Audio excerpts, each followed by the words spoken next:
저는 10년 전에 일본을 다녀오면서 한국 사회가 아파트 버블이 일어난다 그랬어요. 나는 그렇게 봤어요. 근데 지금 이미 강남에서는 절반 반토막이에요. 서울 강남은요 10억짜리 아파트 5억입니다. 5억. 그 격면은 4억에도 나옵니다. 자, 불과 1년 반 전에 10억짜리 10억에 거래되던 것이 지금 그 격면으로 나오는 것은 4억 5천만 가져가도 얼마든지 잡을 수 있어요. 그러면 생각해 보세요. 아파트 10억짜리 사기 위해서 10억짜리 아파트니까 자, 기본적으로 열심히 모아서 5억을 모았고 그래서 5억을 그거 담보대출을 받아가 샀는데 이게 팔려고 내놓으니까 이제 5억밖에 못 받아. 그러면 그거 팔면 빚을 갚을 수 있잖아. 그럼 내 집 어디 갔지? 없잖아요. 그래서 이제 우리나라 사람들은 이름이 많이 바뀝니다. 앞으로 성은 노시요 이름은 숙자요 바뀌는 거야. 이게 내가 갖고 있는 게 없으니까 다 털려버리니까. 근데 이러한 불행한 결과가 왜 나왔느냐? 20세기를 잘 살지 못했기 때문에. 생각하고 정확하게 살아야 되는데 그냥 대충 그냥 남이 가니까 나도 따라갔기 때문에 그렇다는 거죠. 이런 문제를 우리가 갖고 있기 때문에 행복 지도사가 정말 필요한 시대고 행복이라고 하는 그것이 왜 나왔는가 하는 그 역사적 근거를 알면 이 시대에 대해서 아 그렇게 사는 게 아니구나. 덤벙거리고 살다가는 나도 변소 2칸짜리는 지고 있는데 50평 아파트니까 화장실 2칸은 되는데 그게 빚이 되고 결국은 그건 커프입니다. 그것 때문에 내가 불행해지는구나 하는 것을 다시금 깨달을 수 있는 기회가 된다는 겁니다. 뭐 일반은 아닙니다. 모든 사람이 그렇진 않습니다. 그러나 행복학자로서 제가 보기로는 그러한 리스크 요인이 주류다 하는 겁니다. 지금 제가 말씀드린 것이 모든 사람의 경우는 아니지만 이런 경우가 주류다 이거예요. 주류. 우리 사회, 한국 사회 주류예요. 지금. 서울에 지금 깡통 찬 사람 많습니다. 아파트는 갖고 있대. 그게 전부 대출이에요. 그거 지금 대출 못 갚으면 다 도산하는 그런 상황이 연쇄부도 이런 상황이 막 그냥 터져 나올 수밖에 없는 그런 상황인데 자 20세기가 저러한 상황이었기 때문에 그럼 21세기는 어떤 상황이 됐을까요? 열심히 공부해서 성공하면 행복해질 거라고 생각했고 그래서 열심히 돈 모아가지고 아파트 50평짜리 갖고 변소 2칸 등기부에 올려놨는데 이 변소 2칸은 내 것입니다. 올려놨어요. 50평짜리. 근데 그게 행복이 아니더란 거라. 작년도에 팔았으면 10억을 받았는데 올해 보니까 5억밖에 안 든다고 하니까 이게 지금 얼마나 화가 나는지 몰라. 이게 세상이 이렇게 변할 수가 있냐고. 이게 1억만 해도 큰 돈인데 5억이라는 돈이 왔다 갔다 한꺼번에 그냥 하루만 자고 나니까 왔다 갔다 하는데 이게 돌아버릴 거 아니겠냐고요. 차라리 없으면 다행이고. 그렇죠. 그러니까 21세기는 우울한 사람들이 굉장히 많아지고 있습니다. 그 증거로 2011년도에 보건복지부에서 통계낸 것이 있어요.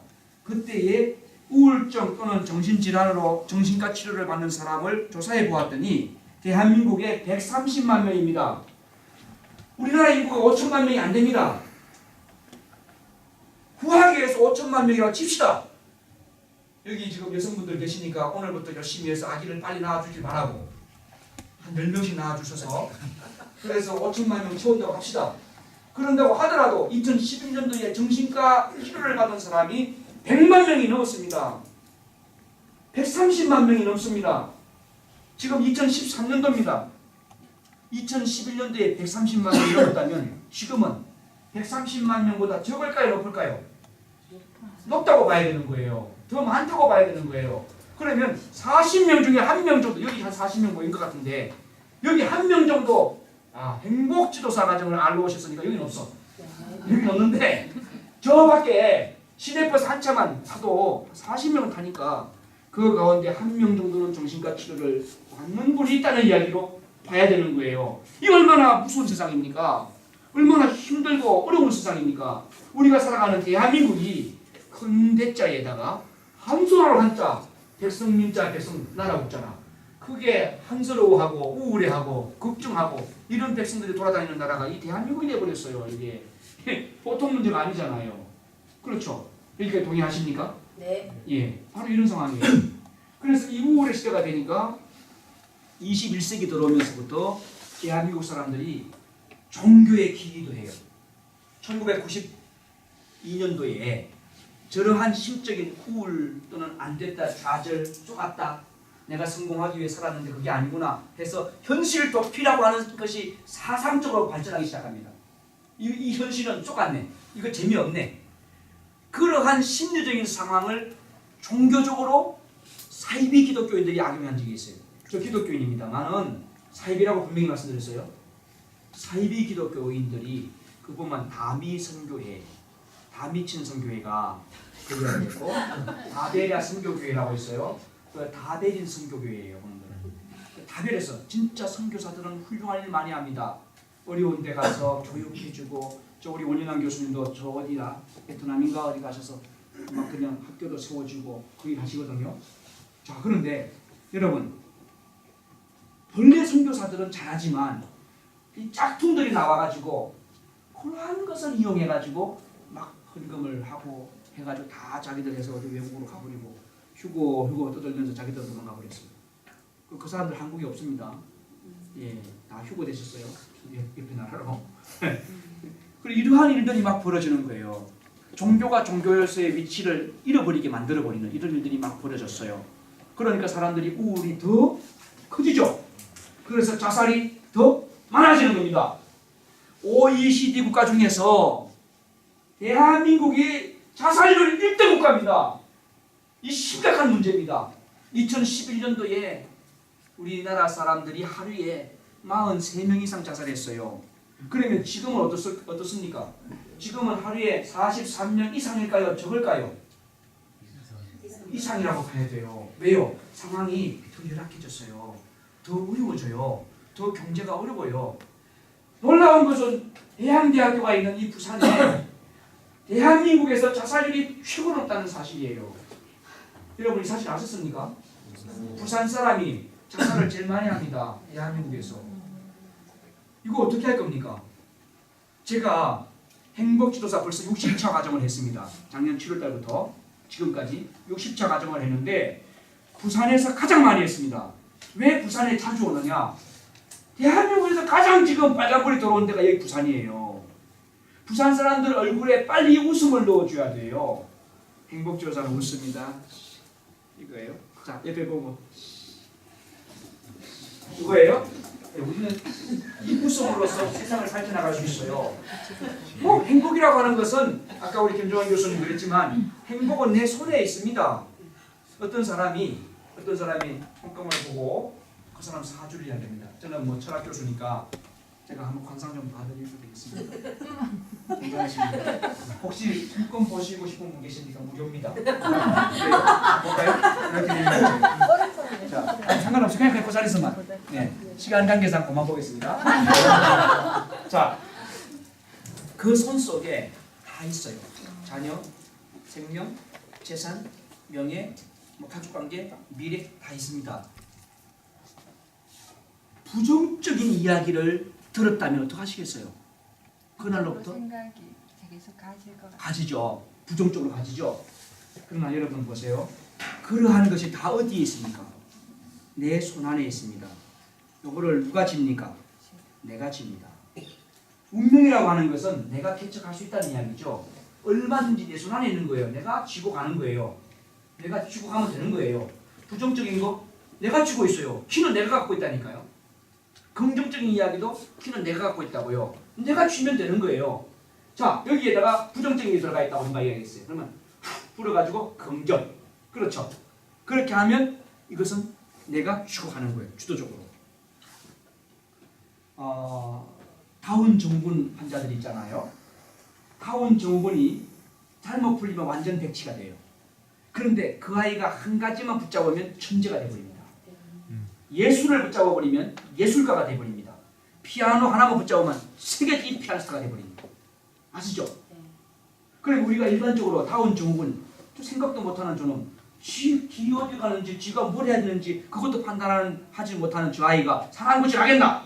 저거는 사람 안 돼! 이렇게 말할 수 있지만 다운 증후군이라고 하는 그 심각한 장애를 가진 어린아이라도 할지라도 그 아이가 자신감을 넣어주는 훌륭한 멘토만 만나면 아시겠습니까?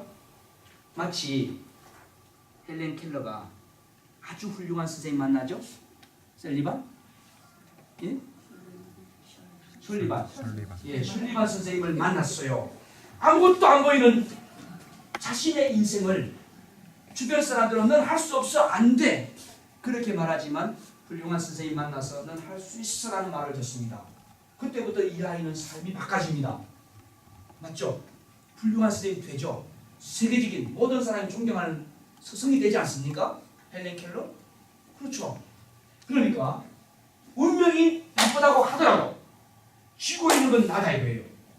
내가 쥐고 있기 때문에 이건 내가 바꾸어 나갈 수 있는 겁니다. 문제는 바꾸어 나갈 수 있습니다라고 말할 수 있는 멘토가 필요한 거예요.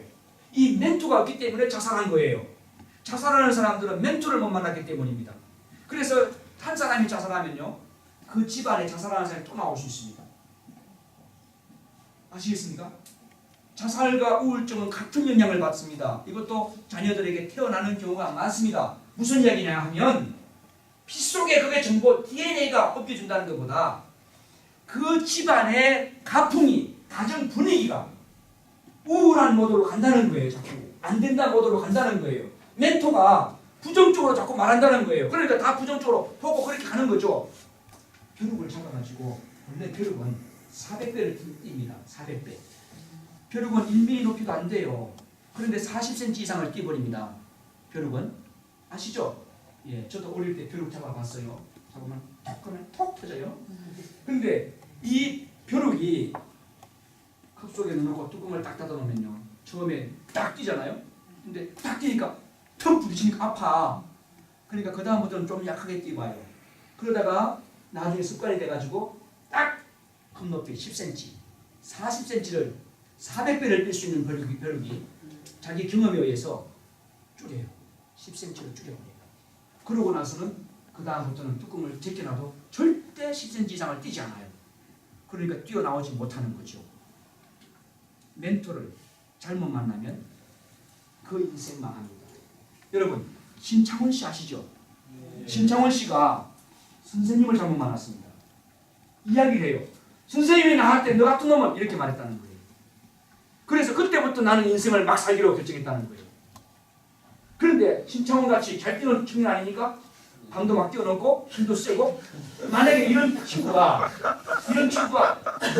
운동을 잘하는 그런 멘토를 만났다면 아마 올림픽 거기 나가서 마라톤을 1등 하던 복싱을 1등 하던 다 할 수 있을 거라는 그런 생각을 합니다. 저는 결혼할 때, 죄송하지만 제가 좀 상의를 벗어도 될까요? 네. 열이 나가지고 더워가지고 네. 잘 안 벗습니다. 저 강의할 때 우리 해양대학교 오니까 우리 선생님들 얼굴이 환하고 강의를 너무 잘 들어주셔가지고 뭐 신이 나버리는데 오늘 밤에 못 갈 것 같아요. 늦게 갑시다. 네. 9시 반까지. 예. 우리 한국 사회가 대부분 안 된다, 그러면 안 돼, 그래서는 안 되지 하는 부정적인 네거티브 앤서를 많이 했어요. 부정적인 대답을 많이 해줬어요. 그러니까 아이들이 창의성이 떨어지고 자신감이 결여되고 자존감도 낮아요. 그러니까 이 아이들이 갖고 있는 것은 우울 모드예요. 나는 우울하게 간다 이거예요. 그러니까 처박혀 지내는 거예요. 방 속에, 컴퓨터 앞에. 그래서 컴퓨터가 선생님이에요. 컴퓨터가 신이에요. 거기 예배합니다. 매일 앉아가지고 늦은 밤까지 철하기도 하고 24시간 거기서 예배하고 있어요. 이게 우리 사회의 기본 청소년들의 패러다임입니다. 그런데 그 아이들이 멘토를 만난다면, 그 아이들이 정말 훌륭한 멘토를 만난다면 그러지 않을 겁니다. 지금 우리 사회에 멘토가 없습니다. 비극입니다. 학교는 많지만 문영희 박사님 같은 분이 행복교육을 해야 된다는 이유가 바로 그겁니다.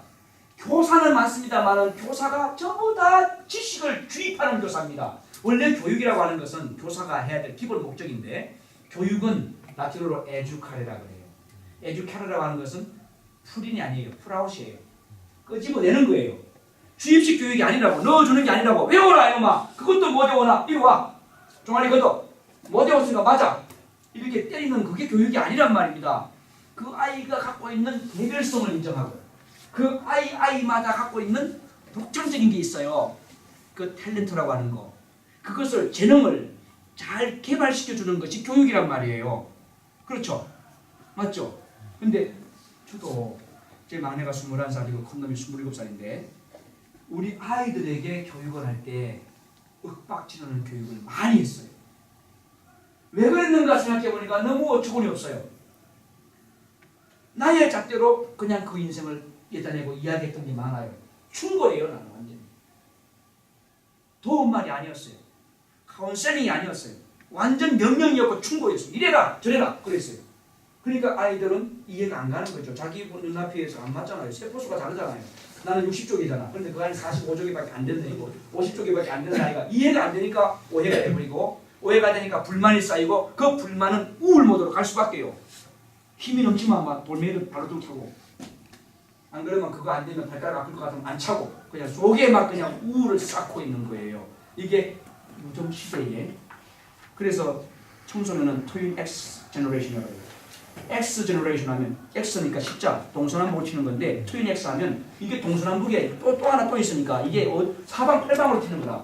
이놈이 어디로 튈지 모르는 그런 질풍노도의 시대를 청소년이다 이렇게 말하는데 그게 맞는 거예요. 근데 그런 책임이 누구한테 있는 거예요? 기성세대에게 있다는 거지.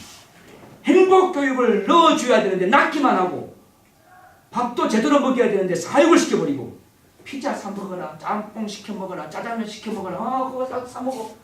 그러니까 아이하고의 그 만남의 교육이 없어요. 사육을 시켜버린 거예요. 사료 사 먹이듯이 사육. 지금 그 이야기하니까 막 우리 여자 선생님들은 갑자기 막 심각 모드로 들어갈 수 있어요. 아유, 그건 나 오늘 오면서 아들한테 야 짜장면 2그릇 시켜 먹어라 이런 이야기했는데 피자 시켜 먹고 이거 근데 여러분 보세요. 먹는 게 몸을 만듭니다.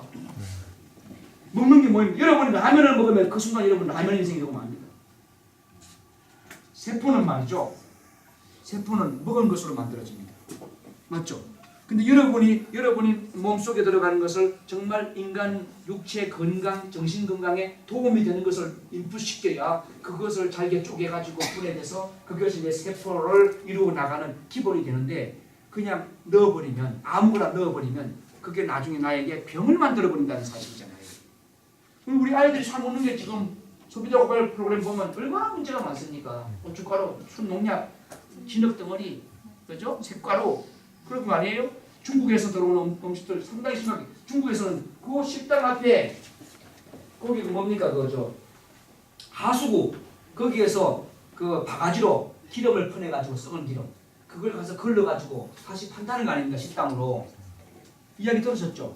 그 중국 사회가 그런 거 아닙니까? 우리나라는 중국과 달라. 우리나라는 그렇지 않나 이거예요? 중국만 그렇습니까? 우리 한국도 역시 먹지 말아야 될 음식을 넣어가지고 이익만 추구하는 그런 장사치들에 의해서 우리가 먹는 먹거리가 오염된 게 얼마나 많습니까?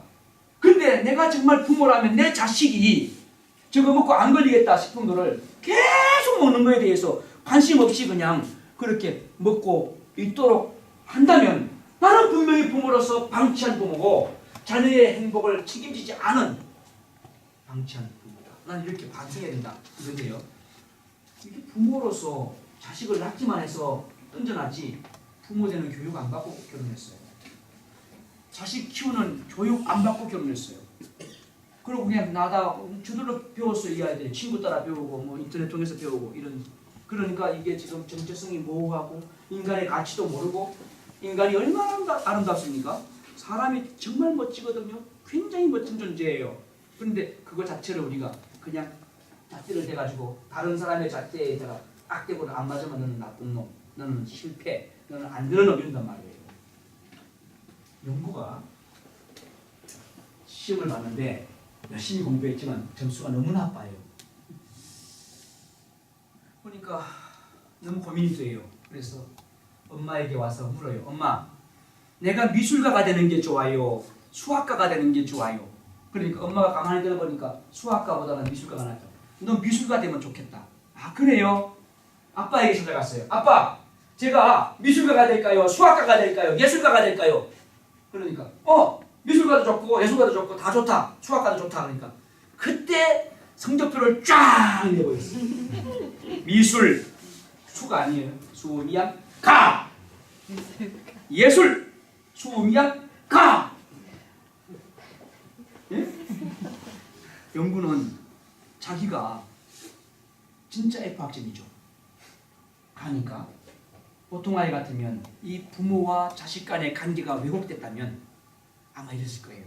성적표 나왔냐? 아니요, 안 나왔는데요. 아니요, 못 받았는데요. 시험 잘 봤나? 네, 잘 봤어요. 대충 봤어요. 성적표 좀 가져와라. 다음에 갖다 드릴게요. 하고는 찢어서 내버리거나 뭐 이랬을 거예요. 왜곡된 관계라면. 근데 연구는 훌륭한 아이예요. 박수 한번 쳐줍시다. 이 아이. 분명히 자기는 F학점 맞았어요. 가니까. 그럼에도 불구하고 내가 그랬지만 이 문제를 부모님하고 상의하고 부모님으로부터 내가 할 수 있다는 자신감을 좀 받고 싶은 거예요. 그래서 미술가 가져와요, 수학가 가져와요 했던 거예요.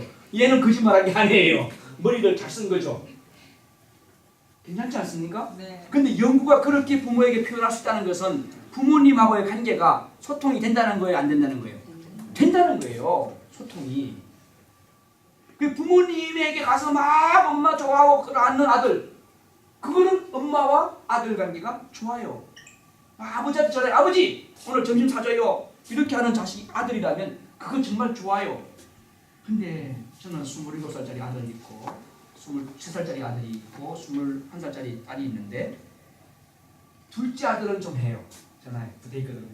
용돈 때문에 아빠 저 외박 나가는 돈이 부족해요, 돈 좀 보내주세요. 근데 큰 놈은 일체 제가 대학 들어갈 때 충남대학 영문학과 들어갈 때 제가 너 한 학기만 아빠가 내줄 테니까 자립해라. 이제 지금부터 네가 벌어서 네가 인생 살아가. 부모 의존하지 마라. 해서 한 학기만 내줬습니다. 그래서 이 아이가 총학기획문화기획국장도 하고 거기서 장학금 받고 그 다음에 또 신문사 기자, 충남대학교 신문사 기자 하면서 또 돈 받고 또 영어학원 강사하면서 대학 1학년 때부터 그렇게 하면 돈 받고 그렇게 해가 지금 토익 950개 나와 있어요. 제법 잘하지 않습니까? 외국 당한 아이가? 근데 그렇게 해서 자기 실력을 충분히 키워냈어요.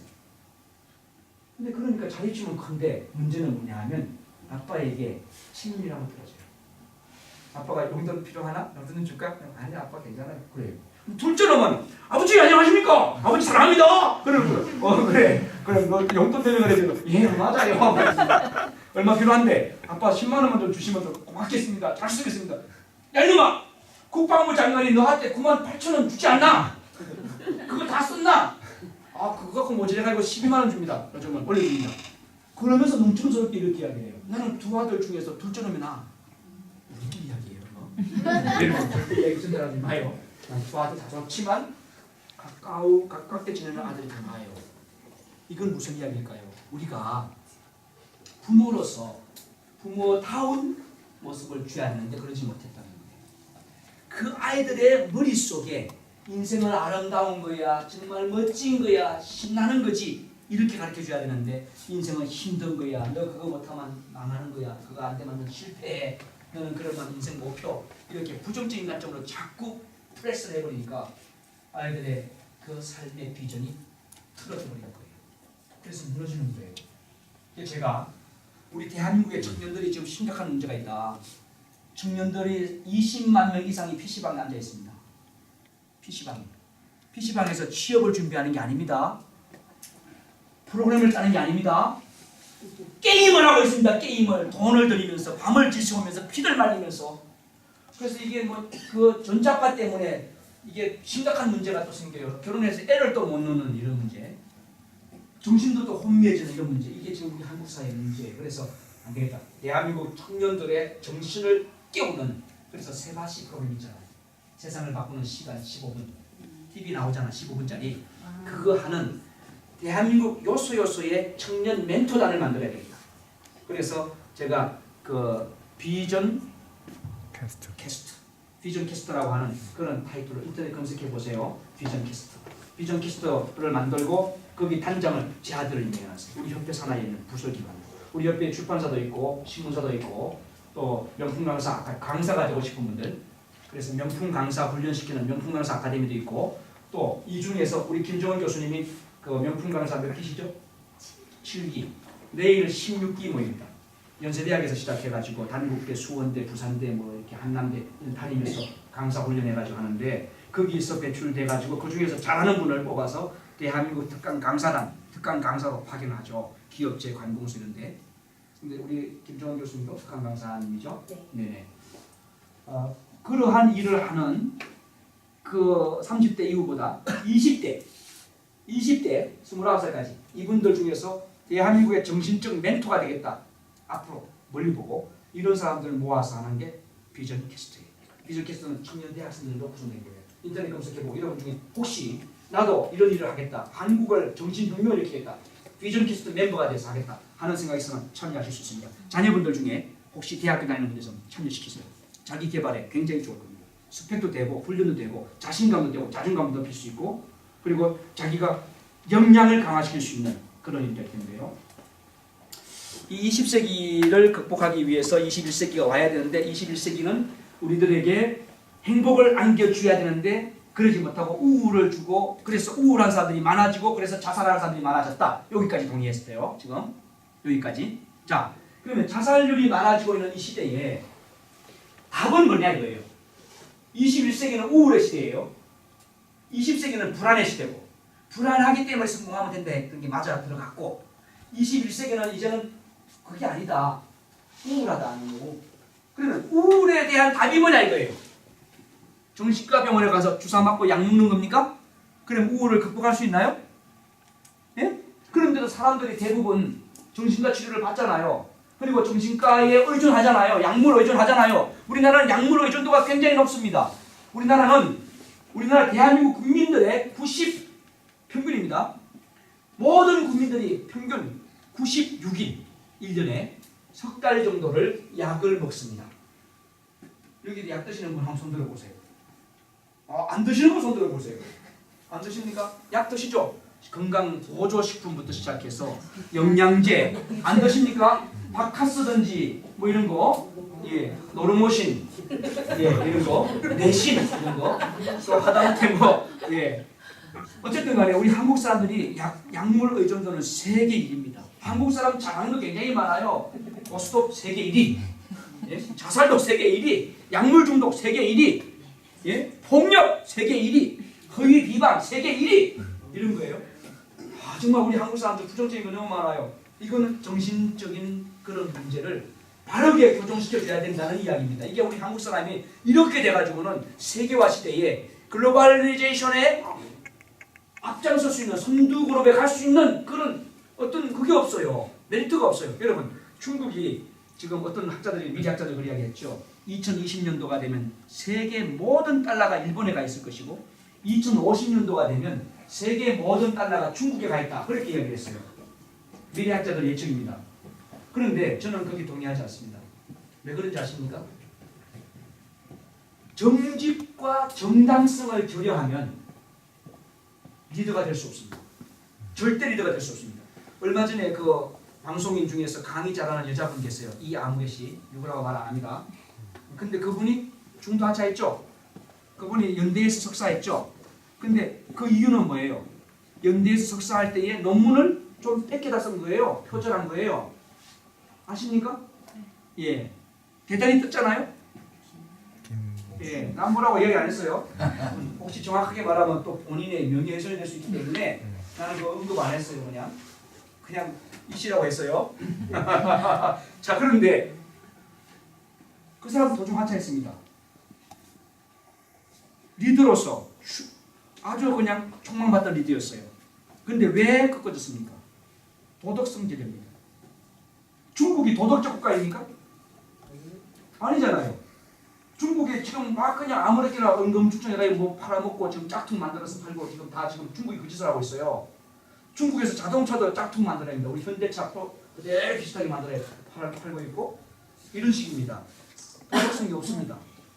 정당성이 없습니다. 그러므로 세계는 이제는 세계인들의 수준이 저 사람들 저 사람은 안 된다. 저거하고 손잡고 하면 안 된다. 이런 생각하는 거죠. 그러면 중국은 아니다. 제끼면 G7 국가 속에 우리 한국이 들어갈 수 있어요. 왜 그러냐? 보세요. 인구 5천만 명 이상 되는 국민을 가진 나라 중에서 GNP 2만 불 이상 넘는 나라는 7개밖에 없어요. 미국, 영국, 독일, 프랑스 해서 한국이 들어가요. 7번째. 인구 500만, 1000만 뭐 작은 나라들 그런 나라들이 뭐 4만 불, 5만 불 뜨는 거 아무 문제 없어요. 그거 별 거 없어요. 우리는 대한민국이 이 작은 땅덩어리 지도책 펴나 보세요. 큽니까? 작습니다. 토끼 꼬리입니다. 보자. 이 꼬리 하나 들고 사는데 이 나라 인구 5천만 명이 세계 5천만 명 이상 되는 나라들하고 경쟁할 때 랭킹 7위입니다. 그런데 대한민국이 그만한 자본력이 있었습니까? 지하자원이 그렇게 풍족합니까? 막 그냥 파면 막 석유가 막 나옵니까? 여기? 예? 해양대학교 나옵니까? 석유가 막 펑펑 나와서 해양대학교입니까? 지금 저 석유가 막 떨어지잖아요. 석유가 지금. 예? 여러분 입고 있는 옷도 다 석유로 만든 거예요. 공장이 가동되지 않으면 아무것도 안 됩니다. 저 사물고 내려왔어요. 그 기름 막 펑펑펑 들어가더라고요. 그거 여기 바닷물입니까?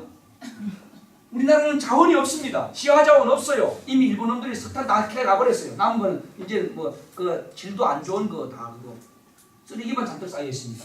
대한민국에. 그런데 대한민국이 일제시대 때 다 뺏겼죠. 6.25 동란 때 다 태워버렸죠. 그렇지 않습니까? 그나마 단절되버렸죠. 남북한. 힘을 합쳐도 모자랄 판에 단절됐죠. 완전 불거숭이 된 채로 불과 몇십 년 만에 한강의 기적이 일어나고 말이죠. 세계 킹 오브 프레지던트 유엔 사무총장이 대한민국 사람이고 말이죠. 그리고 세계 은행 총재가 저하고 이름 두자 같아. 저는 김용진입니다. 박수 한번 안 쳐주십니까? 이렇게 되고 한국인들이 세계 나가가지고 말이죠. 한번 피겨 스케이트 한번 세계인들이 다 자빠져버려요. 그렇죠.